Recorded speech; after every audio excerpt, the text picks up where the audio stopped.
Ever wanted to bring your animated characters to life and make them really talk? Let's dive into Adobe Animate CC and learn how to master lip syncing.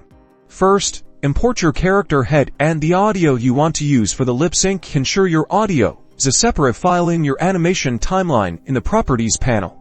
Set your document's frame rate to match the animation you're working on, typically 24 frames per second. Next, break down your character's mouth into separate visual elements. We're talking about the different shapes the mouth creates as it speaks. Think A, E, I, O, U. And some neutral mouth shapes like rast or a closed mouth. Draw or import these mouth shapes as different symbols, placing them in your library. Now, on your timeline, create a new layer for the mouth shapes. Add keyframes to this new mouth layer wherever you notice a change in the audio sound or when a new character mouth shape is needed to see the audio waveform. Right-click on your audio layer and select Show Waveform. That will make your job so much easier.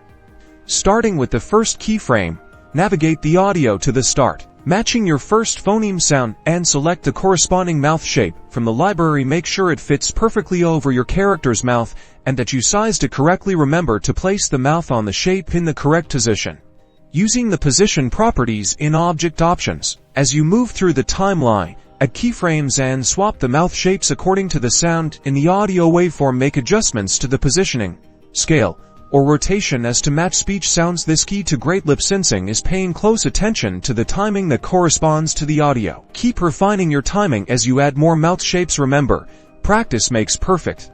Experiment, iterate, and have fun bringing those characters to life.